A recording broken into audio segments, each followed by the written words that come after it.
ஸ்தோத்திரம். ஆண்டவருடைய வார்த்தையை நான் இன்றைக்கு குட் ஃப்ரைடே இன்றைக்கு கொடுக்க இருக்கிறேன். 7 வார்த்தைகளை வழக்கம் போல கொடுப்பேன். இன்றைக்கு 7 வார்த்தைகளை கொடுக்கவில்லை, ஒரே ஒரு வார்த்தையை மாத்திரம் உங்களுக்கு நான் சொல்ல ஆசைப்படுகிறேன். அல்லேலூயா. இன்றைக்கு நான் பேச இருக்கிற தலைப்பு 6வது வார்த்தையை மாத்திரம் நான் பேச போறேன். சரியா?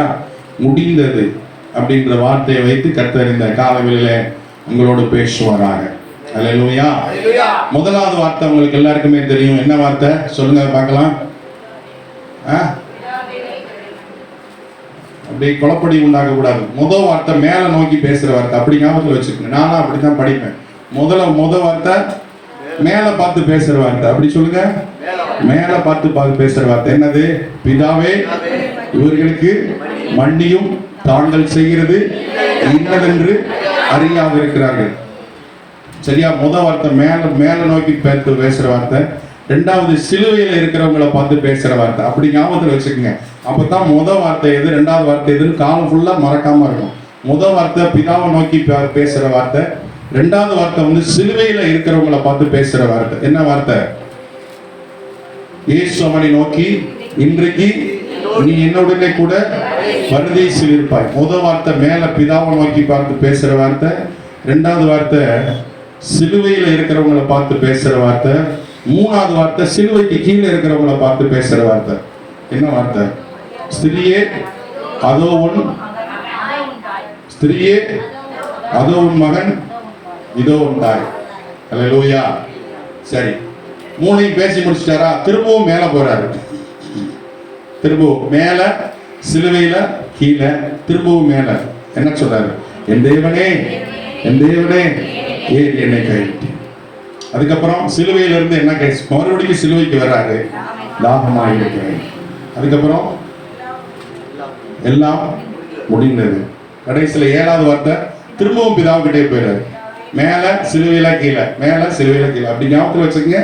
வாழ்க்கை ஃபுல்லா மறக்கவே மறக்காது. அப்படித்தான் நான் ஞாபகத்தில் வச்சிருக்கிறேன். அல்லேலூயா, அல்லேலூயா. ஸ்தோத்திரம். பிதாவே, இவர்களுக்கு மன்னியும் முதல் வார்த்தை. 2வது சிலுவையில் உள்ள வார்த்தை, இன்று என்னுடனே கூட பரதீசில் இருப்பாய். 3வது வார்த்தை ஸ்திரியே, சிலுவைக்கு கீழே. அப்படி வந்துருங்க. சிலுவைக்கு கீழே ஸ்திரியே, அந்த வார்த்தை. அதுக்கப்புறம் மறுபடியும் மேல போயிருங்க. என் தேவனே, என் தேவனே, ஏன் என்னை கைவிட்டு. 5வது வார்த்தை சிலுவைக்கு வந்துருங்க. திரும்பவும் தாகமா இருக்கிறேன். அதுக்கப்புறம் எல்லாம் முடிந்துச்சு. அதுக்கப்புறம் திரும்பவும் மேல போயிருங்க. என் ஆவி ஒப்புவிக்கிறேன். இப்படி ஞாபகத்தில் வச்சுக்கிட்டீங்கன்னா காலம் ஃபுல்லா மறக்கவே மாட்டாது. எது முதல் வார்த்தை, எது 2வது வார்த்தைன்னு குழம்பவே கூடாது. அல்லேலூயா. இன்னைக்கு காலை வேளையிலே 6வது வார்த்தையை உங்களுக்கு நான் பேச இருக்கிறேன். இயேசு முடிந்து. யோவான் சுவிசேஷம். எல்லாத்துக்கும் வசனம் வேணுமா? உங்களுக்கு எல்லாருக்கும் தெரியும்ல. வசனம் வேணும்னா சொல்லுங்க, நான் உங்களுக்கு சொல்றேன். ஆமென். இல்லாவிட்டா நான் பிரசங்கத்துக்கு நான் டைரக்டா போறேன். யோவான் சுவிசேஷம் 19வது அதிகாரம் 30வது வசனத்தை சீக்கிரமாய் வாசியுங்கள். இயேசு காடியை வாங்கின பின்பு முடிந்தது என்று சொல்லி தலையை சாய்த்து ஆவியை ஒப்பு கொடுத்தார். அல்லேலூயா. இயேசு சிலுவையிலே தொங்கிக் கொண்டிருந்த இரட்சகராய் இருக்கிறார். அவர் என்ன சொல்கிறார் என்று சொன்னால், முடிந்தது என்று சொல்கிறார். ஒரு மனிதனுக்கு சோதனைகள், வேதனைகள் நிறைந்த ஒரு பணியை கொடுக்கிறாங்கன்னு வச்சுக்கோங்க. ஒரு மனிதனுக்கு அல்லது நமக்குன்னே வச்சுக்கோங்க.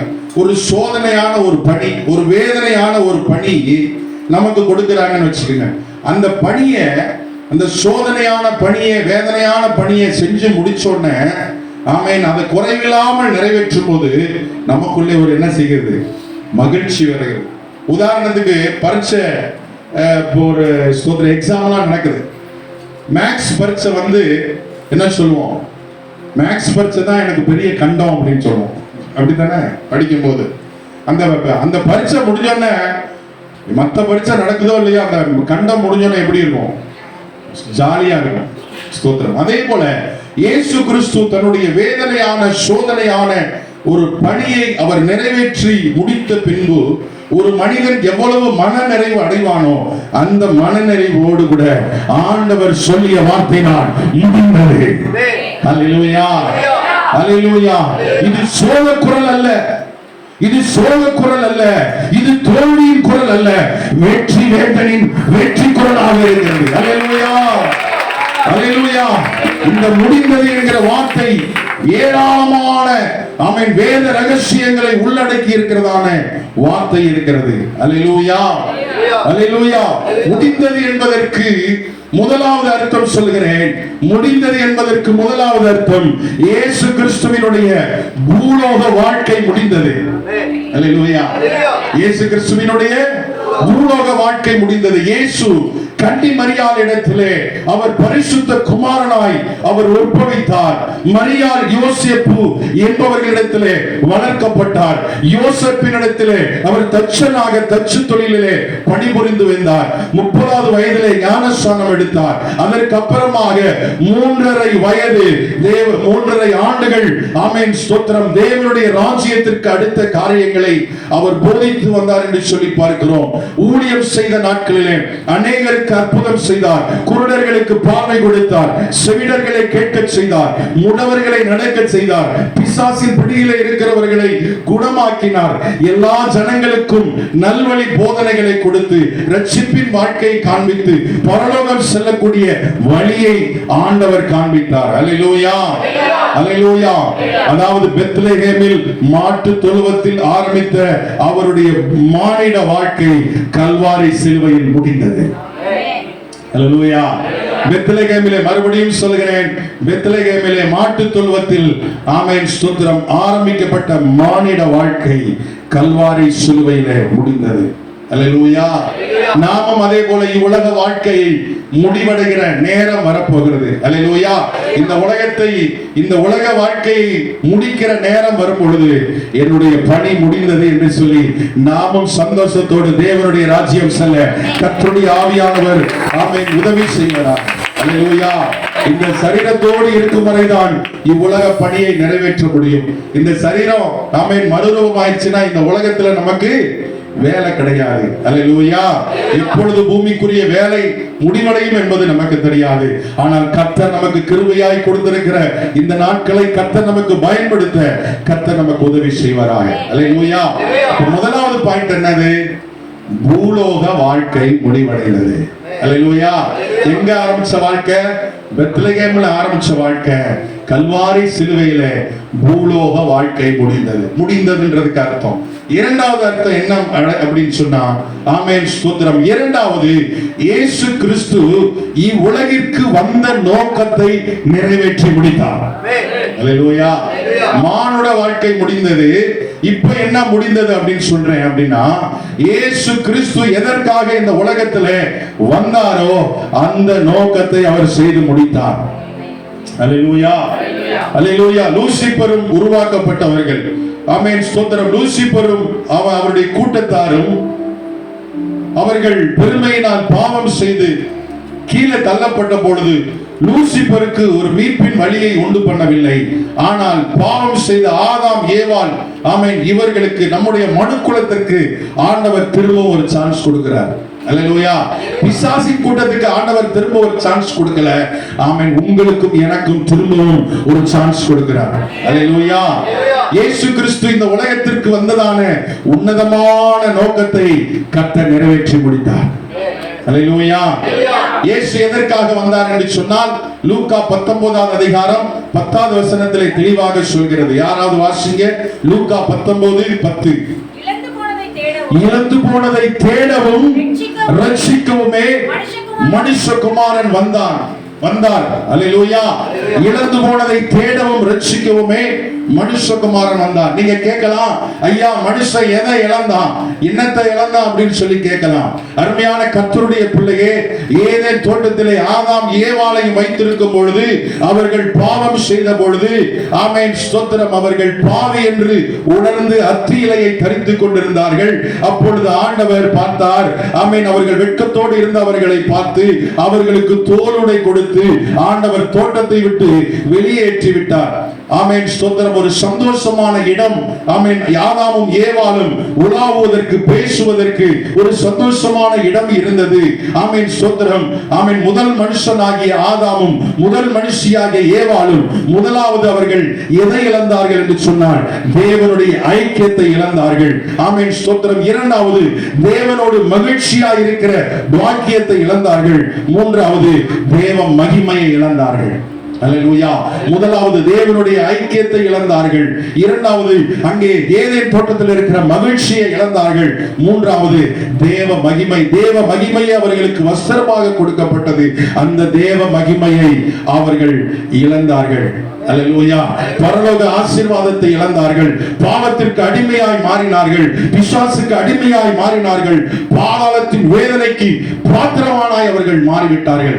ஆண்டவர் பார்த்தாரு, ஐயோ, நான் உண்டாக்கின பிள்ளை, நான் உண்டாக்கின புதிதாக உருவாய் என்னுடைய கரத்தினாலே என்னுடைய சுவாசத்தை கொடுத்து என்னுடைய சாயலாய் உருவாக்கப்பட்ட இந்த பிள்ளைகள் தேவ மகிமை இழந்து காணப்படுகிறது. தேவனுடைய ஐக்கியத்தை இழந்து காணப்படுகிறது. நான் கொடுத்திருக்கிற மகிழ்ச்சியை, சமாதானத்தை இழந்து காணப்படுகிறது என்று சொல்லி பாவத்தின் பலனாக மனிதன் எதையெல்லாம் இழந்தானோ அதையெல்லாம் மீட்டெடுப்பதற்காகத்தான் இயேசு கிறிஸ்து கல்வாரி சிலுவையில் இரத்தத்தை சிந்தினார். அல்லேலூயா, அல்லேலூயா. அப்போ பிதாவாகிய தேவன் இந்த உலகத்திற்கு கிறிஸ்துவை அனுப்பின பூரண நோக்கத்தை நிறைவேற்றி முடித்தார். அல்லேலூயா, அல்லேலூயா. முதலாவது மானுட வாழ்க்கையை நிறைவேற்றி முடித்தார். அல்லேலூயா. முடிந்ததுன்றதுக்கு 7 அர்த்தம் இருக்கு. அதுதான் இப்ப சொல்லிக்கிட்டு இருக்கேன். முடிந்ததுன்றதுக்கு 7 அர்த்தம். முதலாவது சொன்னேன், பெத்லகேமிலே ஆரம்பித்த மானுட வாழ்க்கை கல்வாரி சிலுவையிலே முடிவடைந்தது. இரண்டாவது சொல்கிறேன், பிதாவினுடைய உன்னதமான நோக்கம், அந்த நோக்கத்தை நிறைவேற்றி முடித்தார். என்ன நோக்கம்? மனிதன் எதையெல்லாம் இழந்தானோ அதையெல்லாம் மீட்டு கொடுக்கும்படி இயேசு கிறிஸ்து சிலுவையிலே என்ன செய்தார்? ரத்தத்தை சிந்தினார். அல்லேலூயா. அந்த பணியை செய்து முடித்தார். அல்லேலூயா, ஸ்தோத்திரம். மூணாவது எதை முடித்தார் என்று சொன்னார்? பூரண வாழ்க்கை வாழ்ந்து முடித்தார். அல்லேலூயா. எல்லாரும் சொல்லுங்க, பூரண வாழ்க்கை. அதென்ன பூரண வாழ்க்கை? நாங்கெல்லாம் பூரண வாழ்க்கை இல்லையா அப்படின்னு சொல்லி கேட்கலாம். இன்னைக்கு உங்களை என்னை யாராவது பின்பற்ற முடியுமா? சொல்லுங்க, உங்களை என்னை யாராவது பின்பற்ற முடியுமா? இல்ல. என்னை பின்பற்றுங்கள் அப்படின்னு யாராவது நீங்களோ நானோ என்னை பின்பற்றுங்கள் அப்படின்னு நீங்களோ நானோ யாராவது சொல்ல முடியுமா? இல்ல. ஏன்னா நம்ம பூரண வாழ்க்கை வாழல. ஆண்டவராகிய இயேசு கிறிஸ்து பூரண வாழ்க்கை வாழ்ந்து முடித்தார். அல்லேலூயா. He is a best role model. அல்லேலூயா. அவர் நல்ல ஒரு ரோல் மாடல். அல்லேலூயா. அவர் நல்ல ரோல் மாடலா பூரண வாழ்க்கை வாழ்ந்து முடிச்சதுனாலதான் ஆமென் ஸ்தோத்திரம் இன்றைக்கு அவரை நாம் பின்பற்றுகிறோம். அல்லேலூயா. அவருடைய ரோல் மாடல் எப்படி இருந்தது? அவருடைய ரோல் மாடல் பரிசுத்தம் நிறைந்ததா இருந்தது. அவருடைய ரோல் மாடல் கீழ்ப்படிதல் நிறைந்ததா இருந்தது. அவர் தமக்கென்று எதையுமே வைத்துக் கொள்ளவில்லை. மனுஷகுமாரனுக்கு தலை சாய்க்கவும் இடமில்லை என்று சொல்லி அவர் தனக்கென்று வாழாமல் பிறருக்காகவே வாழ்ந்து முடித்தார். அல்லேலூயா, அல்லேலூயா. ஸ்தோத்திரம். பிலிப்பியர் 2:7 சொல்லி இருக்கிறது, தம்மை தாமே வெறுமையாக்கி அடிமையின் ரூபம் எடுத்து மனுஷ சாயலானார். அல்லேலூயா. அல்லேலூயாவே வர மாட்டேங்குது. அல்லேலூயா, அல்லேலூயா. யாரும் அவரை பார்த்து குற்றம் சாட்ட முடியாது. என்னில் பாவம் உண்டென்று உங்கள் யார் சொல்லக்கூடும் அப்படின்னு சொன்னார். யாராவது அவரை குற்றம் சாட்ட முடியுமா? He is the best role model. அல்லேலூயா. அவருடைய ஜெப வாழ்க்கை இன்றைக்கு நமக்கு மாதிரியாக இருக்கிறது. அவர் ஞானஸ்நானம் எடுத்தது இன்றைக்கு நமக்கு மாதிரியாக இருக்கிறது. அவர் பிதாவினிடத்திலே உள்ள கீழ்ப்படிதல் இன்றைக்கு நமக்கு மாதிரியாக இருக்கிறது. அல்லேலூயா. ஒரு பூரண வாழ்க்கை வாழ்ந்து முடித்தார். ரோல் மாடல் அப்படின்னு சொல்லி போட்டு வச்சிருக்கேன். அல்லேலூயா. பூரண வாழ்க்கை வாழ்ந்து முடித்தார். அல்லேலூயா. அதே போல நாமும் இந்த உலகத்திலே பூரண வாழ்க்கை வாழ்ந்து முடிக்க கர்த்தர் நமக்கு உதவி செய்வாராக. அல்லேலூயா, அல்லேலூயா. ஆண்டவர் இன்னைக்கு நம்மை பார்த்து சொல்கிறார், இதோ நான் ஒரு முன்மாதிரியான வாழ்க்கையை நான் உங்களுக்கு முன்வைத்து போகிறேன். என்னுடைய அடிச்சுவடுகளை நீங்கள் பின்பற்றி வாருங்கள் என்று சொல்லி நமக்கு நல்ல ரோல் மாடலை வச்சிருக்கிறார். Hallelujah, hallelujah. Point number 4. தேவனுக்கும் மனிதனுக்கும் நடுவே இருந்த பிரிவினையாகிய சுவரை உடைத்து எறிந்தார். அல்லேலூயா. பிரிவினையாகிய சுவரை உடைச்ச அந்த பணி முடிஞ்சிருச்சு. அல்லேலூயா. வாசிங்க பார்ப்போம். எபேசியர் 2:14 வாசிங்க பார்ப்போம். எபேசியர் 2:14-15. எபேசியர் புஸ்தகம் 2:14-15. எப்படி எனில் அவரே நம்முடைய சமாதான காரணராகி இரு திறத்தாரையும் ஒன்றாக்கி. இரு திறத்தாரையும் ஒன்றாக்கினா யாரு? பரலோக பிரஜைகள், பூலோக பிரஜைகள். புரியுதா? இரு திறத்தாருன்னா யாருன்னு நினைச்சிடாதீங்க. எல்லாரும் எடுத்துட்டீங்களா? எபேசியர் 2:14.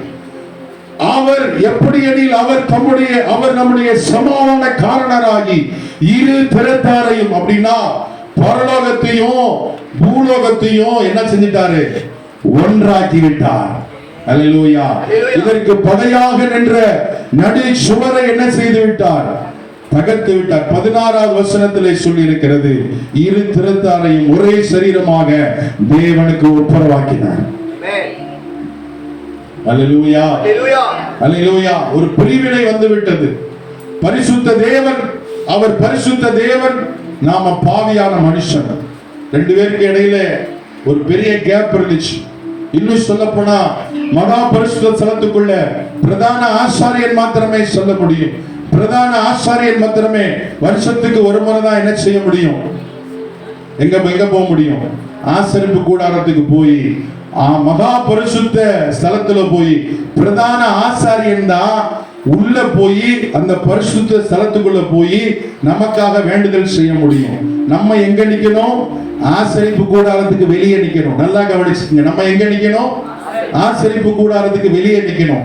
மகா பரிசுத்த ஸ்தலத்துக்குள்ளே உள்ள போகிற அந்த ஆசாரியன் காலிலே சங்கிலி வச்சு கட்டி இருப்பாங்களாம். என்ன வச்சு கட்டி இருப்பாங்களாம்?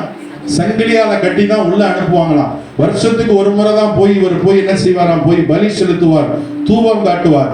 ஒருவேளை பலி செலுத்த போகிற ஆசாரியன் பாவத்தோடு உள்ளே போவான் என்று சொன்னால் அந்த மகா பரிசுத்த ஸ்தலத்துக்குள்ளே செத்து போயிடுவானாம். அல்லேலூயா. எப்படி உடன்படிக்கை பெட்டிய ஊசா தொட்ட போது அடி விழுந்துச்சோ, அதே போல அந்த செத்த மனிதனுடைய சடலத்தை எடுக்க மகா பரிசுத்த ஸ்தலத்துக்குள்ள யாரும் உள்ள போகக்கூடாது. தெரியுமா உங்களுக்கு?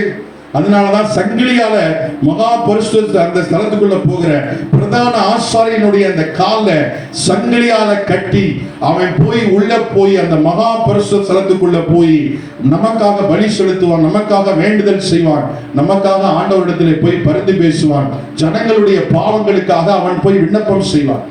ஒருவேளை அந்த பலி செலுத்துகிற அந்த ஆசாரியன் ஒருவேளை தவறு செய்து விட்டார் என்று சொல்லுங்கள், அங்கேயே என்ன செஞ்சிருவானா? செத்து போயிடுவானா? அவனை என்ன செய்ய மாட்டாங்களா? யாரும் உள்ள வந்து எடுக்க, அவங்க உள்ள வந்துட்டாங்கன்னா அவங்களுக்கு க்ளோஸ். அந்த மாதிரி தான் இருந்துச்சு. அவன் ஒருவேளை டெட் பாடி ஆயிட்டா என்ன செய்வாங்களா? அந்த சங்கிலியை வச்சு வெளியே இழுத்துருவாங்க. அல்லேலூயா. அப்படி ஒரு முறைமை இருந்துச்சு. ஏன்னா மனிதனுக்கும் தேவனுக்கும் இடையே ஒரு பெரிய பிரிவினை இருந்துச்சு. அல்லேலூயா. அல்லேலூயா. இயேசு கிறிஸ்து கல்வாரி சிலுவையிலே ரத்தத்தை சிந்தி எப்பொழுது ஜீவனை கொடுத்தாரோ அந்த ரத்தம் எங்க வந்து விழுந்துச்சு? அல்லேலூயா. தேவாலயத்தின் திரைச்சீலையில வந்து விழுந்துச்சு. அல்லேலூயா. தேவாலயத்தின் திரைச்சீலை கீழிருந்து மேலாக அல்ல, கீழிருந்து மேலா கழிஞ்சிச்சுன்னா மனுஷன் கழிச்சான்னு சொல்லலாம். தேவாலயத்தின் திரைச்சீலை கீழிருந்து மேலாக அல்ல, மேலிருந்து கீழாக கழிக்கப்பட்டது. பிதாவாகிய தேவன் அதை கீழ்த்து போட்டார். அல்லேலூயா. அல்லேலூயா. ஆனா யோசித்து பாருங்க. நீங்க எல்லாம் வெளியில நிக்கிறீங்கன்னு வச்சுக்கோங்க. நீங்க எல்லாம் வெளியில நிக்கிறீங்க. மாஸ்டர் ஒருத்தர் தான் போய் வெளியில போய் இந்து கோயில்ல தூபம் காட்டுற மாதிரி தூபம் காட்டி யாருமே சன்னிதானத்துக்குள்ள போக முடியாத ஒரு சூழ்நிலை இருந்துச்சுன்னா எப்படி இருக்குன்னு யோசித்து பாருங்க. அன்றைக்கு அப்படி இருந்தது. அந்த சூழ்நிலையை, அந்த பிரிவினை என்கிற சுவரை இயேசு கிறிஸ்து எப்பொழுது ரத்தம் சிந்தினாரோ அப்பொழுது அதை உடைத்து போட்டார். அந்த பிரிவினையாகிய சுவரை உடைத்து போட்டார். அல்லேலூயா. இன்றைக்கு எல்லாருமே ஆலயத்துக்குள்ள வந்து தேவனுடைய சன்னிதானம் வரைக்கும், இந்த பிரகாரம் வரைக்கும் வரக்கூடிய பாக்கியத்தை ஆண்டவர் தந்திருக்கிறார் என்று சொன்னார். ஆண்டவராகிய இயேசு கிறிஸ்து உங்களுக்காக எனக்காக ரத்தம் சிந்தி இந்த பிரிவினை சுவரை உடைத்து போட்டார். அல்லேலூயா. அல்லேலூயா. அந்த பணியை ஆண்டவர் முடித்தார். அல்லேலூயா. பிரிவினை என்கிற சுவரை தகர்க்கும் பணியை கர்த்தர் முடித்தார். அல்லேலூயா. அல்லேலூயா. ஸ்தோத்திரம். ஐந்தாவது பாயிண்ட் இன்னும் ரெண்டை சொல்லிட்டு முடிச்சுறேன். ஐந்தாவது பாயிண்ட், அல்லேலூயா, பிசாசின் திட்டங்களை, பிசாசின் சதிகளை உடைத்து முடித்தார். அல்லேலூயா, அல்லேலூயா. எதை உடைச்சு முடிச்சாரு சொல்லுங்க? பிசாசின் சதிகளை, சதி திட்டங்களை கல்வாரி சிலுவையிலே உடைச்சு முடிச்சிட்டாங்க. அல்லேலூயா. 2 தீமோத்தேயு 4:7 என்ன சொல்றாரு பவுல்? என்ன சொல்றாரு 2 தீமோத்தேயு 4:7? நல்ல போராட்டத்தை போராடினேன், ஓட்டத்தை முடித்தேன், விசுவாசத்தை காத்துக்கொண்டேன். அல்லேலூயா. நல்ல போராட்டத்தை போராடி முடிச்சிட்டாரு. யாருக்குள்ள நல்ல போராட்டம்? பிசாசுக்கும் இயேசு கிறிஸ்துவுக்கும் பயங்கரமான ஒரு ஸ்ட்ரகிள், ஒரு போராட்டம் இருந்துகிட்டே இருந்துச்சு. அல்லேலூயா, அல்லேலூயா. பிதாவினுடைய நோக்கம் என்ன? பிதாவினுடைய நோக்கம் என்ன சொல்லுங்க பார்க்கலாம்? கிறிஸ்துவை நமக்காக மரிக்க செய்ய வேண்டும். அல்லேலூயா. பிதாவினுடைய நோக்கம் என்னது? கிறிஸ்துவை நமக்காக மரிக்க செய்ய வேண்டும். அதுதான் பிதாவினுடைய பெஸ்ட் நோக்கம். ஆனா இங்க என்ன நடக்குது அப்படின்னு சொன்னா, ஆமென், ஸ்தோத்திரம், இதை எப்படியாவது நிறைவேற்ற விடாம தடுக்கிறதா யாருடைய வேலை? இதை எப்படியாவது நிறைவேற்றாம தடுக்கிறதா யாருடைய வேலை? பிசாசுனுடைய வேலை. யாருடைய? இயேசு சிலுவைக்கு போக கூடாது. இயேசு சிலுவைக்கு போறதுக்கு முன்னாடி அவரை எப்படியாவது போக விடாம பண்ணிடணும். அவரை பரிசுத்தத்தை இழக்க வச்சிடணும். இல்லாட்டா அவரை ஏதாவது ஒரு பாவம் செய்ய வைக்கணும், அல்லது அவருக்கு ஏதாவது ஒரு ஸ்ட்ரகிள் கொடுத்து அவர் மரிக்காம பண்ணணும்னு சொல்லி ஆரம்பத்துல இருந்தே அவர் பிளான் பண்ணிட்டான். அல்லேலூயா, அல்லேலூயா. ரட்சகர் பெத்லகேமிலே பிறந்து விட்டார். பிறக்கும் போதே பிசாசு சதி பண்ண ஆரம்பிச்சான். எப்போ? பிறக்கும் போதே சதி பண்ண ஆரம்பிச்சான். ஏரோது ராஜா என்ன செய்கிறார்? ஏரோது ராஜா பெத்லகேமிலே இயேசு பிறந்திருக்கிறார் என்று சொல்லி கேள்விப்பட்ட உடனே எல்லா ஆண் குழந்தையெல்லாம் கொல்லுங்க அப்படின்னா எவ்வளவு சதி திட்டம் பாருங்க. அல்லேலூயா. அவர் பிறந்தோடனே அவரை காலி பண்ணணும்னு நினைச்சான். அல்லேலூயா. ஆண்டவர் வேறு திசை வழியாக அனுப்பிவிட்டார். அல்லேலூயா. அதுக்கப்புறம் பிறக்கும் போது கொல்ல ஆரம்பிச்சான். அதுக்கப்புறம் இரண்டாவது அவர் ஞானஸ்நானம், ஆமென், சூத்திரம், ஞானஸ்நானம் எடுத்த பின்பாக ஒரு 40 நாள் உபவாசம் இருந்தார். உபவாசம் இருக்கும்போது அந்த உபவாசத்தை கெடுத்து விடணும்னு சொல்லி, ஆமென், சூத்திரம், எவ்வளவோ போராடினார். அந்த உபவாசம் இருக்கும் போதும் பிசாசு சோதனைகளை கொண்டு வந்தான். என்ன சோதனை அப்படின்னு சொன்னா, நீ தேவனுடைய குமாரனை ஆனால் மேல இருந்து கீழே குதியும், மேல இருந்து கீழே குதியும் அப்படின்னு சொன்ன. அப்படி ஏதாவது மரிக்க செய்யலாம்னு சொல்லி பார்த்தோம். அல்லேலூயா. ஒண்ணும் முடியல. நம்பர் 1 என்னது? பிறக்கும் போதே கொல்லணும்னு பார்த்தா முடியல. இரண்டாவது ஞானஸ்நானம் எடுத்து 40 நாள் உபவாசம் இருந்தார். அப்பவே என்ன செய்தார்? கீழே தள்ளணும்னு பார்த்தா ஒண்ணுமே முடியல. அல்லேலூயா, அல்லேலூயா, ஸ்தோத்திரம். அதுக்கடுத்து மூணாவது பாடுகள் எப்படி அப்படின்னு சொன்னா, மத்தேயு 16:23. மத்தேயு 16:23. மத்தேயு 16:23 யாராவது வாசிங்க. அவரோ திரும்பி பேதுருவை பார்த்து, எனக்கு பின்னால போ சாத்தானேன்னு சொல்லிட்டார். அல்லேலூயா. எதுக்கு சொன்னார் தெரியுமா? பேதுரு மூலமா, பேதுருக்குள்ள பிசாசு பூந்துட்டான். அல்லேலூயா. பிசாசு நேரடியா வந்தா இப்ப யார் மூலமா பூந்துட்டான்? பேதுருக்கு மூலமா பூந்து, ஆண்டவரே உமக்கா இந்த பாடுகள், உமக்கா இந்த மரணம் அப்படின்னு சொல்லி ஒரு காலம் உமக்கு என்ன செய்யக்கூடாது? மரணம் சம்பவிக்கவே கூடாது அப்படின்னு சொன்னார். ஆண்டவர் பார்த்தார், எனக்கு பின்னால போ சாத்தானே அப்படின்ட்டார். அல்லேலூயா. பேதுரு மூலமாய் தேவனுடைய சித்தத்தை சாத்தான் கெடுக்க வேண்டும் என்று நினைத்தார், முடியல. பிறக்கும் போது கெடுக்கணும்னு நினைச்சா முடியல. உபவாசம் இருக்கும் போது கெடுக்கணும்னு நினைச்சா முடியல. மூணாவது சீசன் மூலமா கெடுக்கணும்னு வந்தா முடியல. அல்லேலூயா. அதுக்கடுத்து கெத்செமனே தோட்டத்துக்குள்ள போறாரு. கெத்செமனே வெளியில எல்லாரும் தூங்கிட்டாங்க, ஆனா இவர் சோர்ந்தே போகல. அல்லேலூயா. உள்ள போய் என்ன ஜெபம் பண்றார்? மத்தேயு 26:48 உம்முடைய சித்தத்தின்படி எனக்கு ஆக கடவுள். அல்லேலூயா. என் மரணம் எப்படி இருந்தாலும் சரி, நான் அதை சகிக்க ஆமென், சூத்திரம், நான் ஆயத்தமா இருக்கிறேன், உம்முடைய சித்தத்தின்படியே எனக்கு ஆக கடவுள் என்று சொல்லி கெத்செமனேயிலே மத்தேயு 26:42 தன்னை ஒப்பு கொடுத்தார். அல்லேலூயா. அப்ப அவருடைய ஸ்ட்ரகிளை பாருங்க, எப்படியெல்லாம் அவருக்கு ஸ்ட்ரகிள் வந்துச்சுன்னு பாருங்க. முதலாவது ஸ்ட்ரகிள் எங்க ஆரம்பிச்சிச்சு சொல்லுங்க? பிறக்கும் போதே ஏரோது ராஜா கொல்லணும்னு பார்த்தா முடியல. இரண்டாவது போராட்டம் எப்போ வந்துச்சு? இரண்டாவது பிசாசினுடைய சதி எப்போ வந்துச்சு? ஞானஸ்நானம் எடுத்து உபவாசம் இருக்கும்போது மேல இருந்து குதிக்க சொன்னான். அப்பயும் ஆண்டவர் என்ன செய்யல? ஜீவனை விடல. அல்லேலூயா. மூணாவது எப்போ வந்துச்சு? சீசன் மூலமா வந்துச்சு. ஆண்டவரே உமக்கா இந்த பாடுகள், உமக்கா இந்த மரணம் அப்படின்னு ஆண்டவர் சொல்லிட்டார். அப்பாலே போய் சாத்தானே அப்படின்னு. அல்லேலூயா. இதோட முடிஞ்சிச்சு நினைக்கிறீங்களா? இல்ல, ஆண்டவர் சிலுவையில தொங்குகிறார். மத்தேயு 27:42 வாசிங்க. மத்தேயு 27:42. மற்றவர்களை ரட்சித்தார், தன்னைத்தான் ரட்சித்துக் கொள்ள திராணி இல்லை. இவன் இஸ்ரவேலின் ராஜாவானால் இப்பொழுது சிலுவையிலிருந்து இறங்கி வரட்டும். சிலுவையிலிருந்து இறங்கி வா. அல்லேலூயா. பாருங்க, சும்மாதான் சிலுவைக்கு போறதுக்கு முன்னாடியே தான் கரைச்சல் பண்ணாங்க. இப்ப என்ன செய்யறாங்க? சிலுவையில தொங்கிக்கிட்டு இருக்கும்போது இறங்கி வர சொல்றாங்க. இறங்கி வாப்பா, நீ இஸ்ரவேலின் ராஜாவானா இறங்கி வா. அல்லேலூயா. தேவனுடைய குமாரனானால் இஸ்ரவேலின் ராஜாவா இருந்தா நீ இறங்கி வா சிலுவையில இருந்து. அப்ப சிலுவையில என்ன செய்யக்கூடாது? அவரை மறிக்க விடாம பண்றதுக்கு இவ்வளவு தடை செய்யறாங்க. சிலுவையில இருந்து இறங்கி வா பாப்போம். நம்மளை தூண்டி விடுவாங்களே, இறங்கி வா பாப்போம், இறங்குடா பாப்போம் அப்படின்ட்டு. அல்லேலூயா. அதே மாதிரி ஆண்டவரை பார்த்து சொல்றாங்க, சிலுவையில இருந்து இறங்கி வா. இஸ்ரவேலின் ராஜாவா இருந்தா சிலுவையில இருந்து இறங்கி வா பாப்போம் அப்படின்னு சொல்றாங்க. மார்க் 15:32 வாசிங்க. மார்க் 15:32 சீக்கிரமாய் வாசிங்க. மார்க் 15:32. அவர் இவன் மேல் பிரியமாயிருந்தால் பார்ப்போம். மார்க் 15:32 என்ன வசனம்?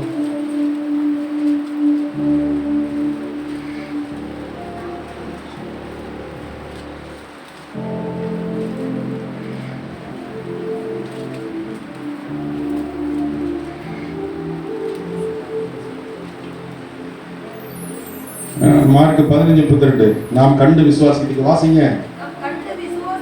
நாம் கண்டு விசுவாசிக்கத்தக்கதாக இஸ்ரவேலுக்கு ராஜாவாகிய கிறிஸ்து இப்பொழுது சிலுவையிலிருந்து இறங்கட்டும் என்று சொன்னார்கள். அல்லேலூயா. அதுவும் அதே வசனம் தான். மீட்பின் பணியை குலைச்சு போடணும்னு பார்த்தாங்க. சாத்தான் எவ்வளவோ போராடி பார்த்தாங்க. அல்லேலூயா. சிலுவையில போய் அவரை மறிக்க செய்யக்கூடாது. அதுதான் சாத்தானுடைய பொதுவான ஒரு தந்திரம். அதை ஆண்டவர் முறியடித்தார். அல்லேலூயா. அல்லேலூயா. கடைசியில சிலுவையில மறிச்சாரா மறிக்கலையா? அல்லேலூயா. அல்லேலூயா. ஸ்தோத்திரம். பிசாசின் சந்திரங்களை, பிசாசின் சதி திட்டங்களை ஆண்டவர் முறியடித்தார். கரங்களை தட்டி ஆண்டவர் நாமத்தை. அல்லேலூயா. வெளிப்படுத்தின விசேஷம் 3:21 சீக்கிரம் வாசிப்போம். வெளிப்படுத்தின விசேஷம் 3:21 சீக்கிரமா வாசிப்போம். வெளிப்படுத்தின விசேஷம் 3:21. நாம் ஜெயம் கொண்டு என் பிதாவின் சிங்காசனத்திலே அவரோட கூட உட்கார்ந்தது போல ஜெயம் கொள்கிறவன் எவனோ அவனும் என்னுடைய சிங்காசனத்தில் என்னோட கூட உட்காரும்படி செய்வேன். நான் சிங்காசனத்தில் உட்கார்ந்தது போல ஒருவரையும் என் பக்கத்துல உட்கார வைப்பேன்னு சொல்றார். அல்லேலூயா.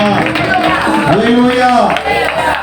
நான் எப்படி ஜெயம் கொண்டனும் ஆண்டவர் சொல்றாரு. இந்த குட் ஃப்ரைடேல உங்களை பார்த்து சொல்றாரு, நான் எப்படி ஜெயம் கொண்டு பிதாவினுடைய சிங்காசனத்துல பிதா அருகில நான் எப்படி உட்கார்ந்தனோ அதே போல என்னை ஆராதிக்கிற பிள்ளைங்க, என்னை வணங்குற பிள்ளைங்க, என்னை ஆராதிக்கிற பிள்ளைகளையும் ஜெயம் கொண்டு பிதாவினுடைய சிங்காசனத்துக்கு இயேசு கிறிஸ்துவின் அருகில ஜெயம் கொண்டு நான் உட்கார சொல்லேன்.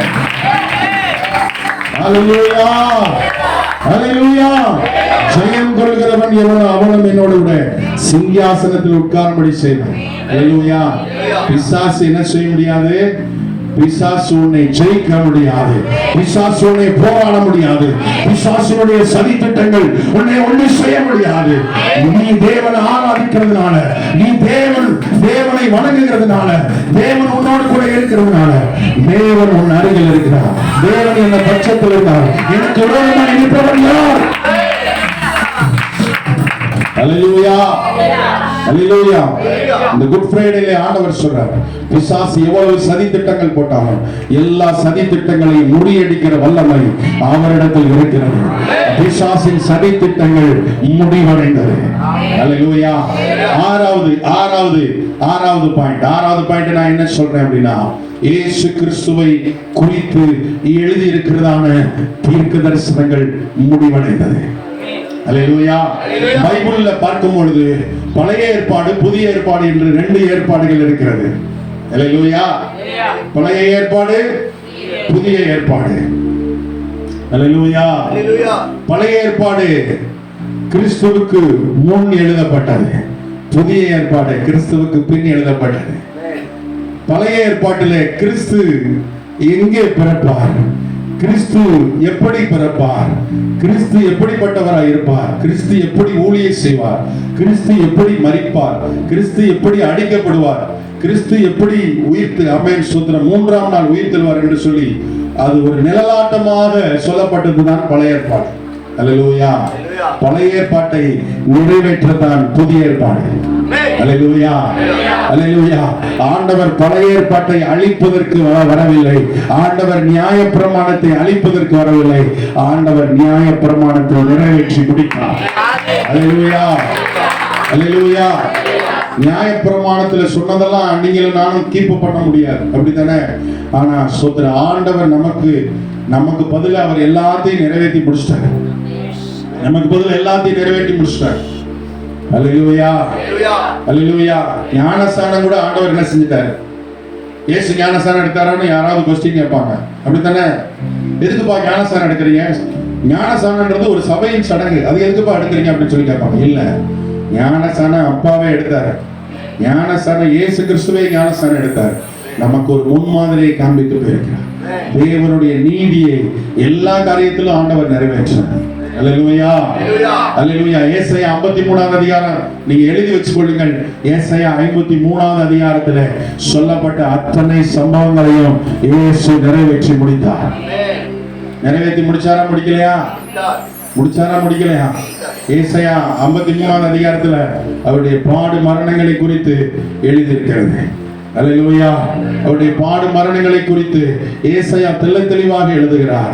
ஆமென். 3வது வசனத்திலிருந்து எழுதுகிறார். அவர் அசட்டை பண்ணப்பட்டவரும் மனுஷரால் புறக்கணிக்கப்பட்டவரும் துக்கம் நிறைந்தவரும் பாடு அனுபவித்தவருமாய் இருந்தார். அவரை விட்டு நம்முடைய முகங்களை மறைத்துக் கொண்டோம். அவர் அசட்டை பண்ணப்பட்டார், அவரை எண்ணாமல் போனோம். 4வது வசனம், மெய்யாகவே அவர் நம்முடைய பாடுகளை ஏற்றுக்கொண்டு நம்முடைய துக்கங்களை சுமந்தார். நாமோ அவர் தேவனால் அடிபட்டு வாதிக்கப்பட்டு சிறுமைப்பட்டவர் என்று எண்ணினோம். 5வது வசனம், நம்முடைய மீறுதல் நிமித்தம் அவர் காயப்பட்டார், நம்முடைய அக்கிரமங்கள் நிமித்தம் அவர் நொறுக்கப்பட்டார். நமக்கு சமாதானத்தை உண்டு பண்ணும் ஆக்கினை அவர் மேலே விழுந்தது, அவருடைய தலைமைகளால் குணமாகிறோம். ஆமென். அல்லேலூயா. இதெல்லாம் ஆண்டவர், இது இயேசு கிறிஸ்து பிறப்பதற்கு 700 ஆண்டுகளுக்கு முன்னாடி எழுதினதான் ஏசாயா புஸ்தகம். எத்தனை வருஷத்துக்கு முன்னாடி? 700 years before. 700 ஆண்டுகளுக்கு முன்பாக எழுதின வார்த்தைகளை தேவன் நிறைவேற்றி முடித்தார். அல்லேலூயா. தீர்க்க தரிசனத்தில் இயேசு கிறிஸ்துவை பற்றி என்னென்ன வார்த்தைகள் சொல்லி இருக்கிறதோ அதெல்லாம் முடிஞ்சிருச்சு. அல்லேலூயா. இன்னும் ஒண்ணுதான் நிறைவேறல. என்ன இருக்கு? வருகை. அவருடைய வருகை தான் எல்லாமே கிட்டத்தட்ட முடிஞ்சிருச்சு. ஒண்ணுதான் முடியல. அவருடைய தீர்க்க தரிசனத்துல இன்னும் ஒண்ணுதான் முடியல.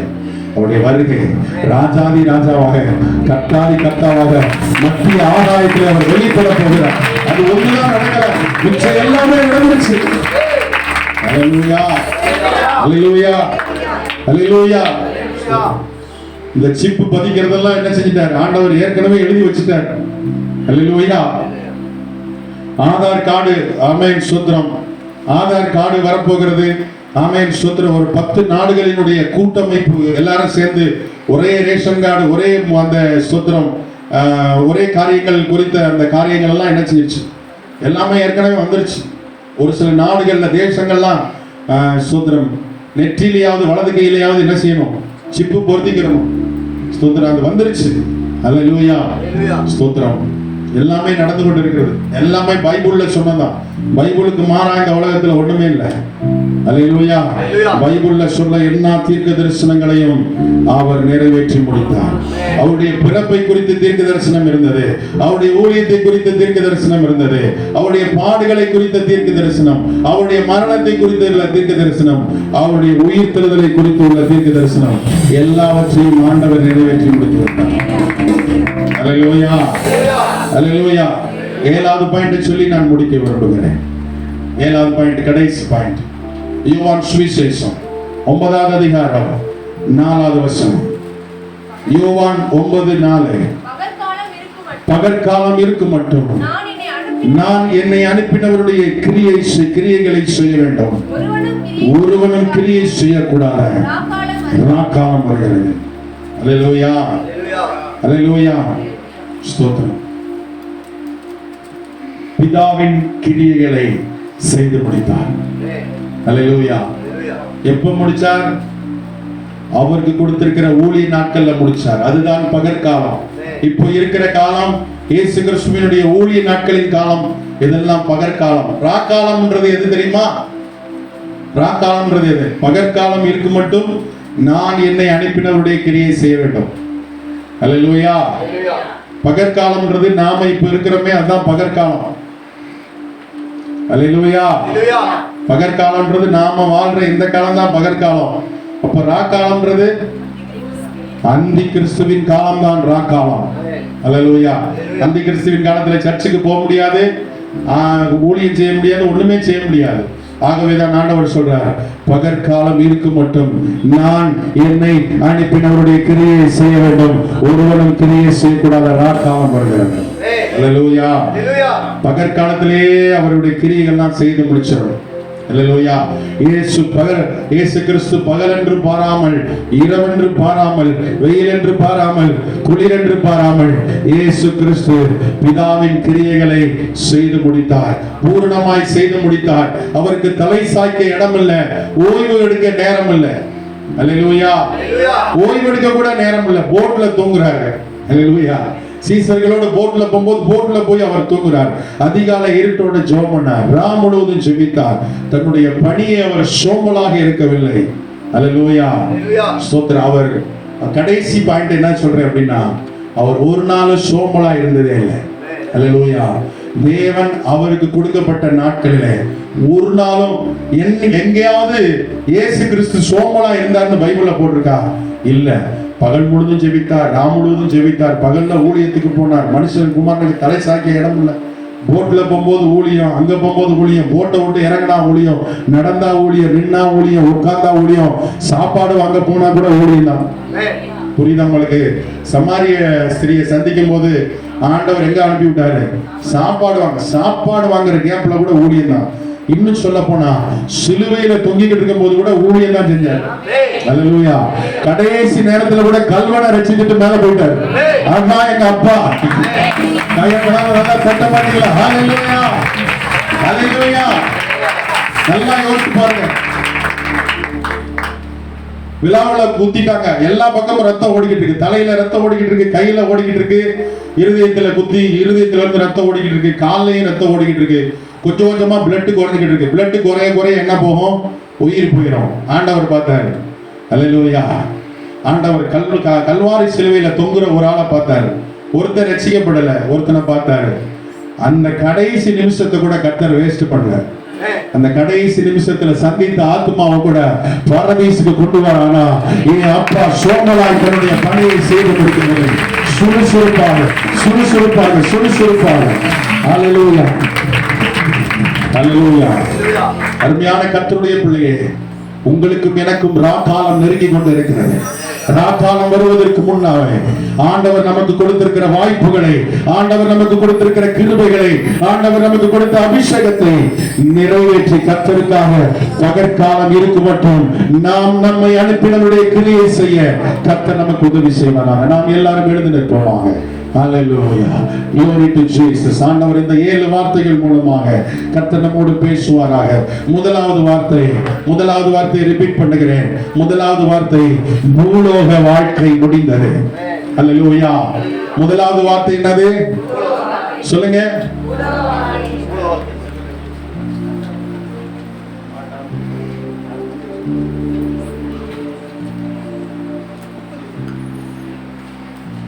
அல்லேலூயா.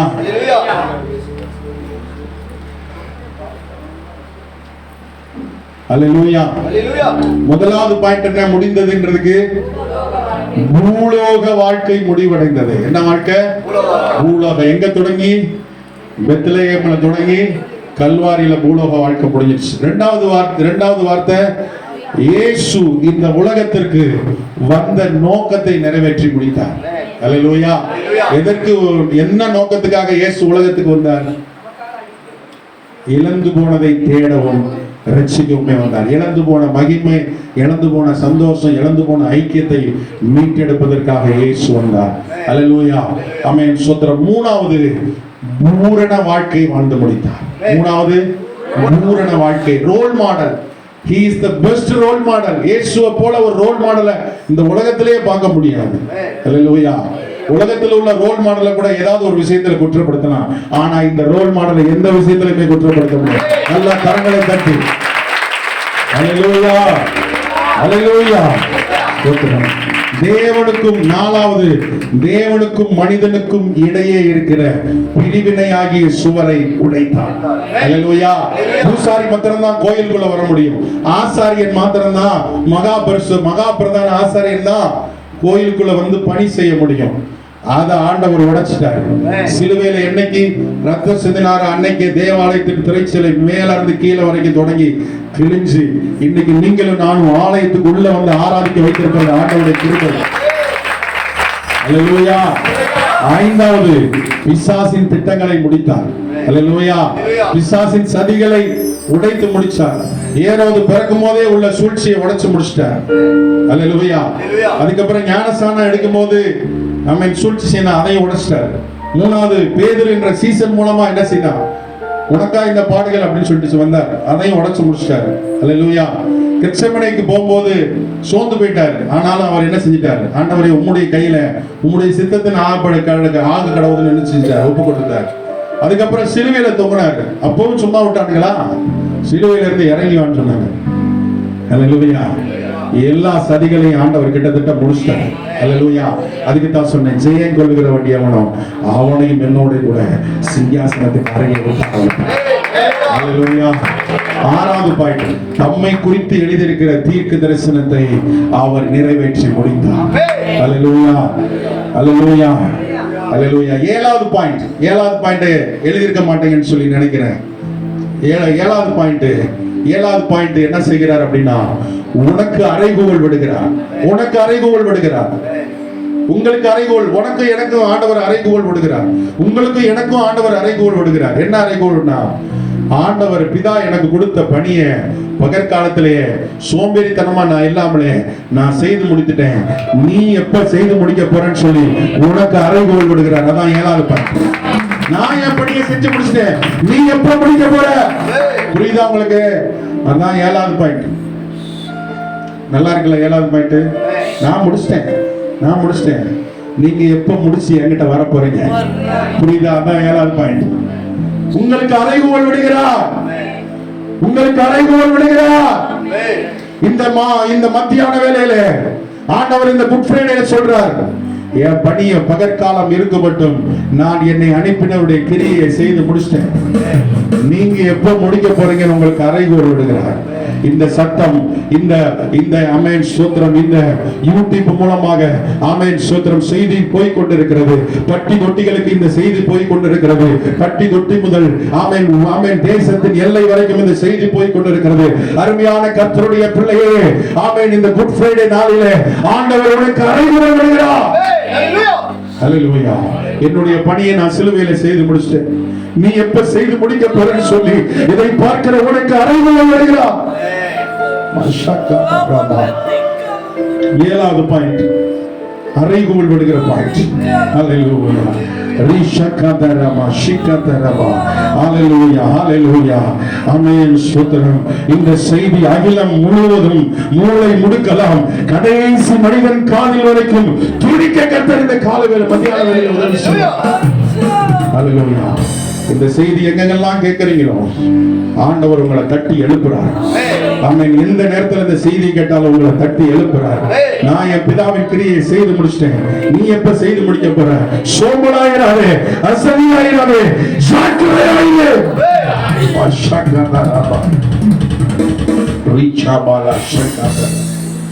ஆமென். உனக்கு அறைகூவல் விடுகிறார். நீ எப்ப முடிக்க போற? என்னுடைய வேலையை நீ எப்ப முடிக்க போற? ஆமென். ஆண்டவர் சொல்றார், பகற்காலம் இருக்கும் மட்டும் நான் என்னை அனுப்பினவருடைய கிரியை செய்ய வேண்டும்.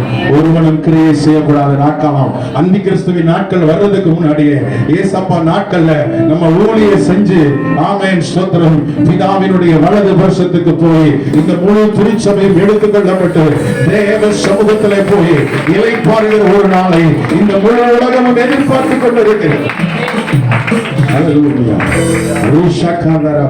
அதுவரைக்கும் உலகத்தில் இருக்கிற எந்த காரியங்களும் உன்னை தடை செய்ய முடியாது. உலகத்தில் இருக்கிற பரவி கொண்டிருக்கிற கொரோனா உன்னை ஒன்றும் செய்ய முடியாது. தேவ சித்தத்தை நீ செய்து முடிக்காம கொரோனா உன்னை தொட முடியாது.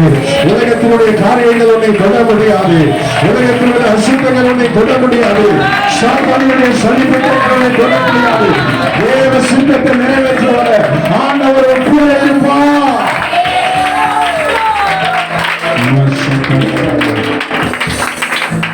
Amen. Hallelujah.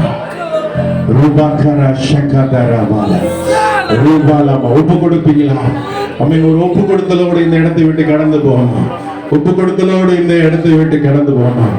ஓ ரிஷாகதரபா. ஆமென். ஸ்தோத்திரம். ஆண்டவரே, உம்முடைய பணியை செய்ய என்னை அர்ப்பணிக்கிறேன். உம்முடைய பணியை செய்ய நான் என்னை அர்ப்பணிக்கிறேன். Hallelujah, hallelujah.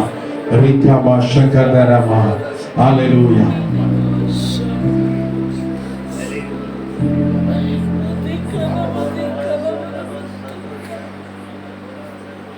எல்லாரும் ஜெபம் பண்ணுவோம். பாட்டு ஒரு பக்கம் ஓடிக்கிட்டு இருந்தாலும் பாட்டை யாரும் கவனிக்காதீங்க. ஜெபம் பண்ணுங்க. 7வது பாயிண்ட் உங்களுக்கு அறைக்கு கொடுக்கிறேன்.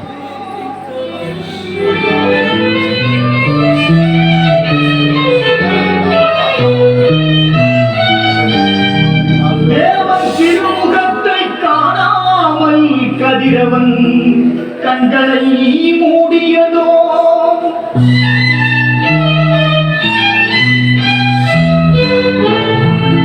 காரிருள் சூழ்ந்ததோ,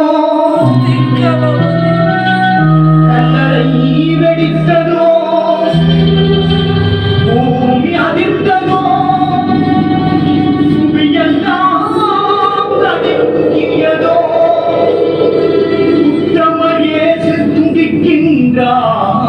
சிலுவையிலே புகாதோர் நெஞ்சம்.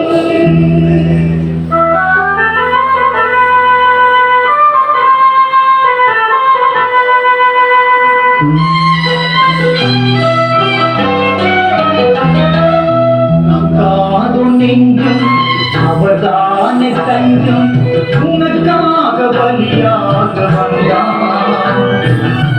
காதும் நெஞ்சும் அவதானே தஞ்சம், உனக்காக பலியாக வந்தான். கலங்காதோ கண்கள் படியாதோ கண்ணீர், கல்வாரி காட்சியை கண்டு, கல்வாரி காட்சியை கண்டு. காதும் நெஞ்சம்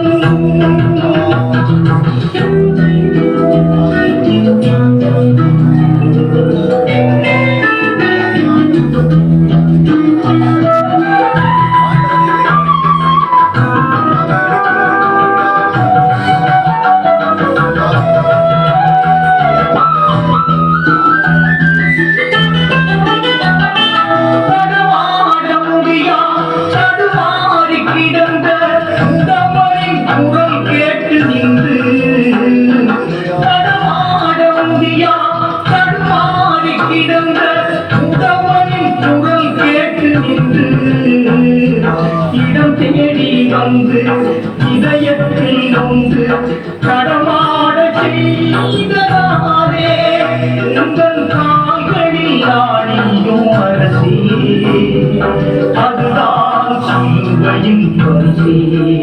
உங்கள் கால்களில் ஆடியும் அரசே, அதுதான் சிலுவையின் பரிசே.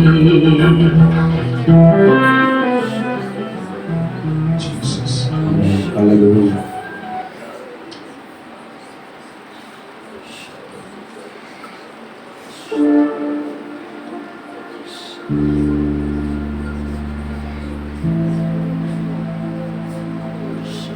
நடமாட முடியா தடுமாறி கிடந்த மனிதனை இடம் தேடி வந்து இதயத்தில் நொந்து உன்னை நடமாட செய்தார். ஆமென். ஆண்டவராக இயேசு ஆமென். சுத்தர் நமக்காகப்பட்ட பாடுகள், நமக்காக அடைந்த காயங்கள், இவைகள் அனைத்தையும் நாம் மறந்தவர்களாய் வாழக்கூடாது. ஏதோ ஒரு திருவிருந்து ஆராதனையில் மாத்திரம் ஆண்டவருடைய பாட்டு நடனங்களை நாம் நினைக்கிறோம். ஏதோ திருவிருந்து ஆராதனையில் மாத்திரம், குட் ஃப்ரைடே சர்வீஸில் மாத்திரம் சிலுவையின் காட்சியை நினைத்து நாம் அழுகிறோம். உண்மையின் சூத்திரம், அந்த சிலுவையிலே சிந்தின அந்த ரத்தம், சிலுவையிலே அவர் நமக்காகப்பட்ட காயங்கள், சிலுவையிலே அவர் நமக்காகப்பட்ட அடிகள், சிலுவையிலே நமக்காகப்பட்ட தழும்புகள், சிலுவையிலே அவர் நமக்காக காண்பித்த அன்பு, இவைகளை ஒரு நாளும் மறக்காதபடிக்கு கர்த்தர் நமக்கு ஒவ்வொரு நாளும் கிருபை தருவானாக. அன்பின் பரலோக தகப்பனே, எங்கள் நேசிக்கிற நல்ல ஆண்டவரே, இந்த அருமையான ஆண்டவரே கர்த்தாவை ஸ்தோத்திரிக்கிறோம். ஆண்டவரே, பகல் வேளையிலே கூட இந்த குட் ஃப்ரைடே சர்வீஸை தேவன் ஆசீர்வதித்த கிருபைகளுக்காக நன்றி சொல்லுகிறோம். ஆண்டவரே, ஆண்டவரே கர்த்தாவே, உம்முடைய கரம் எங்களோடு கூட இருப்பதாக ஆண்டவரே கர்த்தாவே ஸ்தோத்திரிக்கிறோம். ஆண்டவரே, உம்மை குறித்து எழுதியிருக்கிற வார்த்தைகள், உம்மை குறித்து வேதத்தில் எழுதியிருக்கிற எல்லா காரியங்களும் முடிவடைந்தது. ஆண்டவரே, பூலோக வாழ்க்கை முடிவடைந்தது. இந்த உலகத்திற்கு வந்த நோக்கத்தை நிறைவேற்றி முடித்து பூரண வாழ்க்கை வாழ்ந்து முடித்து தேவனுக்கும் மனிதனுக்கும் இடையே இருந்த ஆண்டவரே பிரிவினையை உடைத்து முடித்தீர். ஆண்டவரே, பிசாசின் திட்டங்களை ஆண்டவரே ஸ்தோத்திரம் உடைத்து முடித்தீர். ஆண்டவரே, உம்மை குறித்து எழுதியிருக்கிற தீர்க்க தரிசனத்தை நிறைவேற்றி முடித்தீர். ஆண்டவரே, அசதியாய் இருப்பவனின் ஆபத்தை உணர்த்தி எங்களுக்கு அறைகோல் விடுகிறதற்காக நன்றி செலுத்துகிறோம். ஆண்டவரே, இந்த மத்தியான வேளையிலே பேசின நம்முடைய வார்த்தைகளுக்காக நன்றி. ஆண்டவரே, நாங்களும் அசதியாயிராமல் ஜாக்கிரதையாயிருந்து திருவசனத்தை படிக்கிறவர்களாய் மாத்திரமல்ல, அதன்படி செய்கிறவர்களாயும் தியானிக்கிறவர்களாயும் உம்முடைய வேத வசனத்தின் வெளிச்சத்தில் நடக்கிறவர்களாகவும் இருக்க எங்கள் ஒவ்வொருவரையும் ஒப்புக் கொடுக்கிறோம். இயேசுவின் நாமத்தில் ஜெபிக்கிறோம் ஜீவனுள்ள நல்ல பிதாவே, ஆமென். என் ஆத்துமாவே கர்த்தரை ஸ்தோத்திரி, என் முழுவதுமே பரிசுத்த நாமத்தை ஸ்தோத்திரி. என் ஆத்துமாவே கர்த்தரை ஸ்தோத்திரி, கர்த்தர் செய்த சகல உபகாரங்களையும் மறவாதே. ஆமென், ஆமென். நம்முடைய கர்த்தராயிருக்கிற இயேசு கிறிஸ்துவின் கிருபையும் பிதாவாகிய தேவனுடைய அன்பும் பரிசுத்த ஆவியானவருடைய அந்யோன்ய ஐக்கியமும் சந்தோஷமும் சமாதானமும் நிறைவும் ஆசீர்வாதமும் இப்பொழுதும் எப்பொழுதும் ஆண்டவருடைய வருகை பரியந்தம் சகல நாட்களிலும் நாம் அனைவருடன் தங்கியிருப்பதாக. ஆமென், ஆமென். எல்லாருக்கும் ஸ்தோத்திரம். கர்த்தர் தாமே உங்கள் ஒவ்வொருவரையும் ஆசீர்வதிப்பாராக. ஆமென், ஆமென்.